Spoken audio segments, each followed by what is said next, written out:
মাছগুলো আমি পুকুরে বড়শি দিয়ে ধরেছি।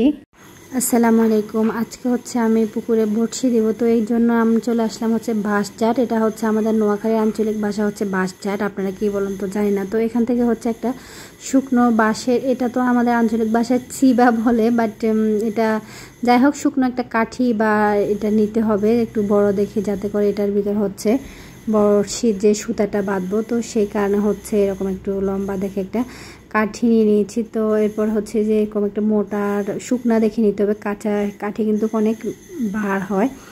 এরপর হচ্ছে আমি কিছু সুতা নিয়ে নিয়েছি। তো এখন হচ্ছে সুতাগুলো খুলে নিচ্ছি। সুতাগুলো যদি একদিক থেকে একটু টান দিই তাহলে কিন্তু এটা বেড়া লেগে যায়, বাট এটা পেঁচে যায় আর কি। তো এটা এভাবে করে হচ্ছে খুলে নিতে। আর এই যে একটা বড়শি নিয়েছি, এটা হচ্ছে বড় মাছের, বললাম যে বড় মাছের বড়শিগুলো দেন, কারণ আমাদের পুকুরে হচ্ছে মাছগুলো বড়, তো সেই জন্য হচ্ছে বড় মাছের বড়শিটা নিয়েছি। এটা একটা বড়শি মনে হয় 10 টাকা নিয়েছে। তো এখন হচ্ছে আমি এটা বেঁধে নিচ্ছি। তো যেটা হতো আগে কিন্তু আমি এটা একদমই বাঁধতে পারতাম না, ছোটোবেলায় তো শুধু আম্মাকে বিরক্ত করতাম। তো একটা সময়ের পর হচ্ছে যে কি শিখে গেলাম কীভাবে যে এটা বাঁধতে হয়। তো এই যে এভাবে করে হচ্ছে আমি এটা বেঁধে নিচ্ছি। এটা কিন্তু একটু শক্ত করে বাঁধতে হবে, যেহেতু বড় মাছের জন্য বড়শিটা বাঁধবো। তো এটা কিন্তু টেনে না হলে মাছ নিয়ে যাবে, বাট ছিঁড়ে যাবে যখন মাছটা টানবো। এরপর হচ্ছে এভাবে একটু হাতটা দিয়ে এটা সুতাটা ঘুরিয়ে ঘুরিয়ে হচ্ছে বড়শির উপর দিয়ে হচ্ছে এটা একটু মোটা করে রাখতে হয়, না হলে যে সুতাটা আছে চিকন, তো এটা কিন্তু খুলে যাবে। আবার যদি এটা এভাবে রেখে দিই সেটাও দেখতে ভালো লাগবে না। বড়শি বাঁধার নিয়মটা হচ্ছে এভাবে করে হচ্ছে এটাকে একটু মোচড় দিয়ে, যে মোটা আমরা যে রশি থাকে না, ওই রশির মতো হচ্ছে একটা বাঁধ দিয়ে তারপর হচ্ছে এটা একটু বেড়া দিয়ে এখানে একটি গিট্টি দিয়ে দিলাম, মানে এটা যাতে করে না খুলে একটা বাঁধ দিয়ে দিলাম। এরপর হচ্ছে এখন এটা যে বড়ই যে বড়শিটা বাঁধার জন্য একটা কাঠি নিয়েছি, এটার ভিতরে হচ্ছে লাগাই নিচ্ছে। আসলে এগুলো আমরা আঞ্চলিক ভাষায় জানি, তো আপনাদের বলার জন্য হয়তো চেষ্টা করছি একটু গুছিয়ে বলার, কিন্তু আসলে কোন অঞ্চলে কী নাম বলে তো সেটা আসলে জানি না। তো যার কারণে আমি আমাদের ভাষায় হচ্ছে বুঝতেছি আর কি বলতেছি, তো নিজের ভাষাটাই জানি অন্য, তো বুঝতেছি না। তো এরপর হচ্ছে আমি এটা হচ্ছে যে কাঠিটা নিয়েছিলাম ওটার ভিতরে বেঁধে সেমভাবে হচ্ছে আবারও একটু এটা পেস্টটা দিয়ে হচ্ছে আমি এটা হচ্ছে একটু বেঁধে নিলাম। আমার এই ধরনের ভিডিওগুলো যদি আপনাদের ভালো লাগে লাইক কমেন্ট শেয়ার করবেন, সাবস্ক্রাইব করে চ্যানেলের পাশে থাকবেন। আর যদি আপনি ফেসবুক পেজ থেকে দেখে থাকেন অবশ্যই হচ্ছে পেজটাকে ফলো দিয়ে রাখবেন। আর এই ধরনের ভিডিও আরও পেতে চাইলে সেক্ষেত্রে অল অপশনটি সিলেক্ট করে রাখবেন, যাতে পরবর্তীতে ভিডিও দিলে আপনার কাছে নোটিফিকেশানটি চলে যায়। আর তখন ভিডিওটি দেখে যদি একটু হলেও ভালো লাগে অবশ্যই একটা লাইক দিবেন। তো এই যে আমি হচ্ছে এখন একটু এটা পুড়ে নিচ্ছি। না পুড়ে নিলে যেটা হয় এটা কিন্তু কিছুক্ষণ পর খুলে যাবে, ভালো করে কিন্তু জোড়াটা লাগাতে হবে। আর এখন হচ্ছে এটাকে আমরা আঞ্চলিক ভাষায় চুমা বলে, বাট এটার নামটা এরকম, অন্য কি নাম আমি জানি না। তো এটা না দিলে হচ্ছে আপনি বুঝবেন কীভাবে যে পুকুরে মাছে হচ্ছে এটা আসলো কিনা, বা মাছের যে একটা সংকেত দেয়, এটা কিন্তু নড়াছড়া করলে বুঝতে পারবো যে মাছে এটা টানতেছে। তো এটা পানির উপরে থাকে, এটা কিন্তু সুতার মাঝখান বরাবর বাঁধতে হয়।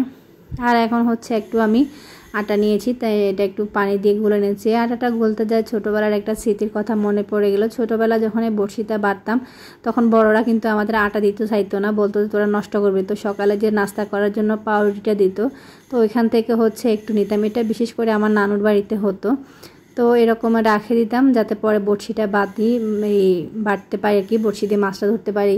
তো না হলে যেটা হয় আর কি, ওনারা বলতে তোরা শুধু আটাই নষ্ট করস, মাছ তো নিয়ে আসিস না। তো যাই হোক, বাঁধার পরে এখন চলে যাচ্ছি যে পুকুরে হচ্ছে বড়শিটা ফেলবো, সেখানে হচ্ছে চলে আসলাম।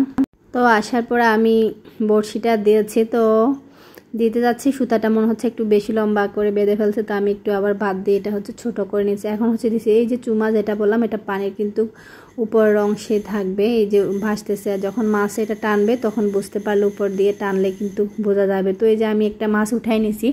তো যেটা হচ্ছে আমি যেহেতু এক হাতে ফোন ধরছি আর এক হাতে মাছ ধরা মানে মাছটা উঠেছি দেখানো সম্ভব না, হয়তো আমার ফোনটা পানিতে পড়ে যাবে আর নয়তো মাছটা চলে যাবে। আর মাছগুলো তো ছোট না, একটু বড়ই আছে, ক্যামেরা কীরকম বোঝা যাচ্ছে কে জানে। তো এগুলো একটু টান দিলে তখন লাগে, তো দুইটা হচ্ছে ম্যানেজ করতে পারি না। তো মাছটা উঠানোর পরে আপনাদের দেখাইলাম, এই যে দেখুন বড়শির যে ওইটা উপর অংশটা এটা কিন্তু নড়তেছে। তো যাই হোক, যখনই উপরের অংশটা একটু নড়াছড়া করবে টান দিয়ে বুঝতে হবে যে এখানে কোনো মাছ আসছে। তো এইভাবে করে হচ্ছে আমি 2টা মাছ উঠাই নিয়েছি। তো পরে হচ্ছে আবারও একটু চেষ্টা করতেছি। প্রথম যখন আসলাম কিন্তু আমি প্রায় 10-15 মিনিট বসে আছিলাম, পরে ভাবলাম হয়তো নিরাশ হয়ে আজকে চলে যাইতে হবে, কিন্তু শেষে দেখলাম যে না, একদমই নিরাশ হওয়া লাগে নাই। আমি তারপরও মানে চেষ্টা করছিলাম যে মাছটা উঠানোর সময় একটা শ্যুট করব, কিন্তু কি করব, যখন আমি ফোন হাতে নিই তখন মাছই আসে না, ফোনটা রেখে দিলে দেখি মাছ আসে। তো সেই কারণে আমি বারবার একটু ট্রাই করছিলাম যে মাছটা উঠানোর সময় দেখলে হয়তো বেশি সুন্দর লাগতো। তো এভাবে করে হচ্ছে এই যে আমি আরও একটা মাছ হচ্ছে এই যে উঠায় নিছি। এভাবে করে কয়েকটা মাছ মোটামুটি পাইছি। তো আমি কিন্তু খুব বেশি বড় মাছ পাই নাই। এই যে মাছগুলা দেখেন, এটা কিন্তু যে খুলে নিয়েছি এভাবে কিন্তু এটা আটকে থাকে। তো সবশেষে আমি কতগুলো মাছ পাইছি সেগুলো হচ্ছে আপনাদের দেখাই দিই যে মাছগুলো পাইলাম।